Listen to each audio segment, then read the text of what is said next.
और ब्रेक के बाद आप सभी का एक बार फिर से स्वागत है और चलिए रुक करेंगे इस वक्त की एक और बड़ी खबर की ओर जो कि देहरादून से ही जुड़ी हुई रहेगी। दरअसल 4 धाम यात्रा की व्यवस्था में बदलाव किया गया है। व्यवस्थाओं में बेहतरी के उद्देश्य से ये बड़े बदलाव किए गए हैं। यातायात व्यवस्था को सरल बनाने का प्रयास किया जा रहा है। निदेशालय के स्तर पर ये होमवर्क शुरू किया गया, जहां सुरक्षित और सुगम यात्रा बनाने पर लगातार फोकस सरकार का बना हुआ है। ज्यादा जानकारी लेंगे सहयोगी सोनू हमारे साथ में लगातार जुड़े हुए हैं। सोनू, 4 धाम यात्रा की व्यवस्था में कहा जा रहा है बदलाव हुआ है, क्या कुछ बदलाव किए गए हैं और इससे कितना फायदा होगा?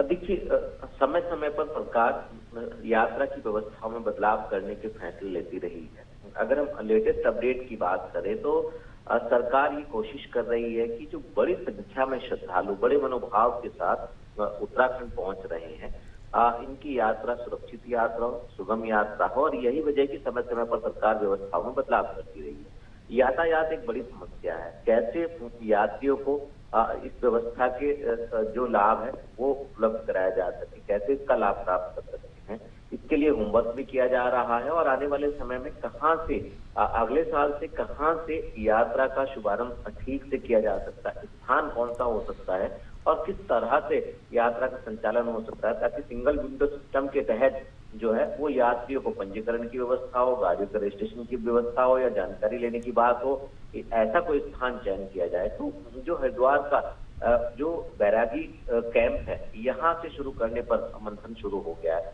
और उम्मीद की जा रही है कि आने वाले समय में जब अगले साल यात्रा का शुभारंभ होगा तो निश्चित तौर पर ये व्यवस्था यहाँ से लागू होगी, क्योंकि आज से 12 साल पहले जो है कांवड़ यात्रा के लिए भी इस तरीके का एक प्रयोग किया गया था और ये काफी सफल साबित हुआ है। तो एक बार फिर से कवायद शुरू कर दी गई है। कुल मिलाकर हम ये कह सकते हैं कि सरकार की और सिस्टम की ये कोशिश है कि किस तरह से सभी यात्रियों की यात्रा सुरक्षित हो, यात्रा सुगम हो, इसी पर फोकस हो रहा है। बिल्कुल, यानी कि यात्रियों को देखते हुए, श्रद्धालुओं को देखते हुए ये बड़ा बदलाव किया जा रहा है कि यात्रा व्यवस्था में अब और बेहतरी के उद्देश्य से एक बड़ा बदलाव होने वाला है। बहुत शुक्रिया आपका, बने रहिएगा और भी आगे आपसे अपडेट्स लेंगे।